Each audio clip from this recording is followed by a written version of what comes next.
শুভ সকাল বন্ধুরা, সকাল সকাল চলে এসেছি কারণ সকালে প্রচুর কাজ করেছি, চান করে ফেলেছি, এত গরম লাগছে। তো যেটা নিয়ে চলে এসেছি সেটা হচ্ছে সকালে জলখাবার রেডি হয়ে গেছে, সেটা আপনাদের চট করে একটু পরোটা। আর এখানে হচ্ছে আলু সোয়াবিনের তরকারি, যেটা আমার ছেলের খাবার। সোয়াবিন হলেই সোয়াবিন হলেই আমার ছেলের হয়ে যায়, ওই জন্যই ওর জন্যে আলু সোয়াবিন একটু পরোটা করে দিলাম। আর যেটা বলছিলাম যে কালকে আমার এক বৌদি, মানে আমার জ্যাঠতো বৌদির মা মারা গেছেন। তো এক সপ্তাহ হয়ে গেল, যেতে তো পারিনি এই গরমের জন্য। কালকে 10 দিন হয়ে গেল। কালকে তার কাজ আছে, কালকের দিনটা আমাদের একটু যেতেই হবে, কষ্ট হলেও গরম হলেও যেতে হবে। তো যাবো কালকে বৌদির ওখানে, সকালবেলাটাই যেতে হবে, আবার বিকেলে ব্যাক করব। থাকার কোনো প্রশ্ন নেই। তো কালকে কোথায় কি করছি যাচ্ছি সেটা ওই চলে এসছি। গুড মর্নিং বলো। Good morning. আচ্ছা, জলখাবারে তোমার পছন্দের আজকে সোয়াবিন করেছি। হ্যাঁ, ঠিক আছে। আচ্ছা ঠিক আছে, চলুন তারপর সারা দুপুর কী করছি অবশ্যই দেখাবো। আজকে সকালে আম মাখা করেছি, কাসুন্দি দিয়ে, কাঁচা লঙ্কা দিয়ে, নুন মিষ্টি দিয়ে। আমার ছেলে আমি দুজনেই খুব পছন্দ করি। আর ঝাল ঝাল হেভি খেতে হয়েছে কিন্তু, তাই আপনাদের দেখালাম। এই গরমে একটু টক খাওয়া ভালো, তাই আমি আর ছেলে নিয়ে বসে পড়েছি মেয়েকে। চলে এলাম দুপুরের লাঞ্চ নিয়ে, প্রচণ্ড গরম তাই আবার একবার স্নান করে নিলাম। আর যেটা নিয়ে চলে এলাম, সকালে হাজব্যান্ড খেয়ে বেরিয়ে গেছে, এখন ছেলে আর আমার যেটা হচ্ছে ছেলেকে বেরিয়েছি, ভাত করেছি, এখানে একটু আলুর খোসা ভাজা আমার ভীষণ পছন্দের পোস্ত দিয়ে, আর একটু আলুর ছোকা, যেটা হচ্ছে আজকে ধনেপাতা টমেটো খুব ভালো করে পেঁয়াজ ভেজে মেখেছি। আর এখানে টক ডাল করেছি, যেটা আমার খুব প্রিয়। এখানে আলু দিয়ে ডিমের তরকারি, এটা সোয়াবিনের, আর এটা হচ্ছে চাটনি। চাটনি মানে আচারটাকেই রোজ একটু করে ওকে দিয়ে ও প্রচণ্ড পছন্দ করছে। চলুন এই নিয়ে আজকে দুপুরে নিই, আর গরমে পারা যাচ্ছে না।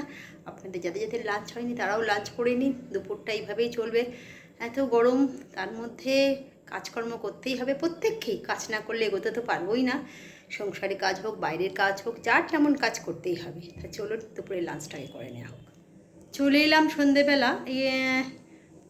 আজকে তো একটু বেরিয়েছিলাম, এসে একটুখানি সব কিছু করেই গেছিলাম, শুধু মোমোটাকে একটু স্টিমে বসালাম। আজকে বাড়ির তৈরি মোমোই করে, আর স্যুপ করেছি। এইগুলো ঘরের তৈরি মোমো, ছেলের জন্য আরও করি, কেননা ও খায়, ওর বাবাও অফিস থেকে ফিরেছে, ওকেও দিয়ে দেবো। ঘরের তৈরি তো তো আগে প্রায় করতাম, কিন্তু সময়বশত আজ করতে পারিনি, যেহেতু আজকে পড়ানোটা বন্ধ রেখেছি। আমি একটু বেরিয়েছিলাম, বললাম টুকিটাকি কয়েকটা জিনিস কেনার ছিল, তো কালকে একটু বেরোনো আছে বলেই আরও কয়েকটা জিনিস কিনতে হয়েছে। আর তারপরে এসে মোমোটা সকাল থেকে রেডি করে গেছিলাম শুধু স্টিমে বসানোর জন্য, পরিয়ে এলাম, স্টিমে বসিয়ে রেখেছিলাম। তো চটজলদি হয়ে গেল। চলুন ছেলেটাকেও দিয়ে দিই, আমরা নিজেরাও একটু একটু করে খেয়ে নিই। ঘরের তৈরি জিনিস বেশ ভালোই লাগে, বলুন। চলুন রাতে আবার আপনাদের সঙ্গে চলে এলাম সন্ধেবেলা, প্রত্যেক দিনকার মধ্যে একটু কথা বলতে চলে এলাম। তো আজকে যে কারণে এসছি কোনো কারণ নেই, এমনি একটুখানি বেরিয়েছিলাম, এসে বাড়িতে মোমো তৈরি করলাম, তো সেটা তো আপনাদের দেখালাম।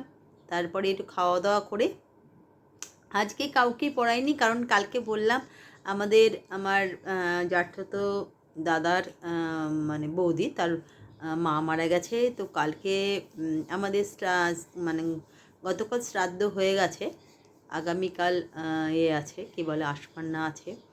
এই গরমে দুদিন যাওয়াটা একদম সম্ভব নয় বলে আমি বলেছি একদিন অবশ্যই যাব, না গেলে একদম খারাপ দেখায়, অনেক বলে বলেছে। তাই কালকে আমরা তিনজনই যাব, সকাল সকাল গিয়ে সকাল সকালই চলে আসব। ওই তার জন্য একটু বেরিয়েছিলাম, টুকিটাকি কয়েকটা জিনিস কেনার ছিল। তারপরে আমার ঘরের বিস্কুট আর চানাচুর, এগুলো তো রোজকার রোজ খাওয়া হয়, তো এইগুলো শেষ হয়ে গেছিলো বলে এগুলোও আনতে গেছিলাম। দিনে আজকাল এত গরম পড়েছে না, মানে সকালে দুবার আজকে চান করেছি, আর একটু আগে ভালো করে আবার একবার ফ্রেশ হলাম। এত গরমে না আর পারা যাচ্ছে না, শুধু ঠান্ডা জল খেতে ইচ্ছা করছে।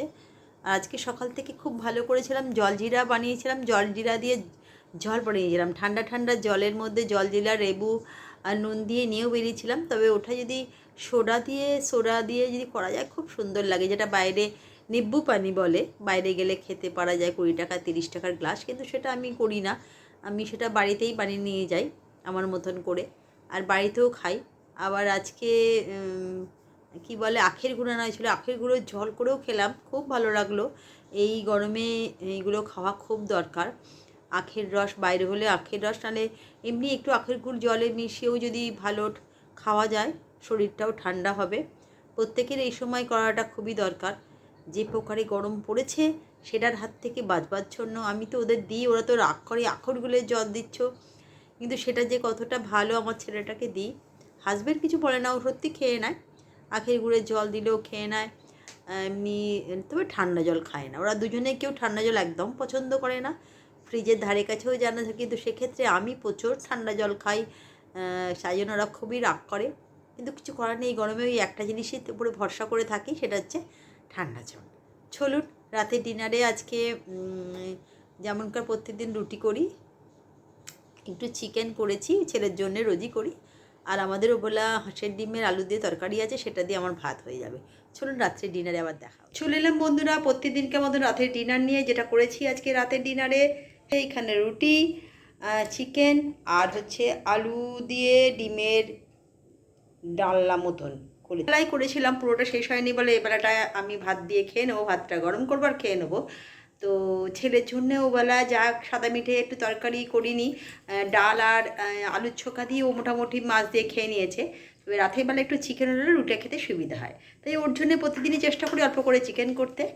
তো চলুন, যাদের ব্লগটা ভালো লাগছে লাইক কমেন্ট শেয়ার করবেন, আমার পাশে থাকবেন। কালকে একটা নতুন ব্লগ নিয়ে নতুনভাবে হাজির হয়ে যাব। আজকের মতন গুড নাইট। তবে হ্যাঁ, কালকে কোথায় যাচ্ছি সেটা আপনাদের অবশ্যই দেখাবো। খুব একটা আহামরি জায়গায় নয়, একটা জায়গায় যাব, শ্রাদ্ধ বাড়ি, যেতেই হবে, না গেলে নয়। তাই চলুন, কালকে আবার দেখা হচ্ছে।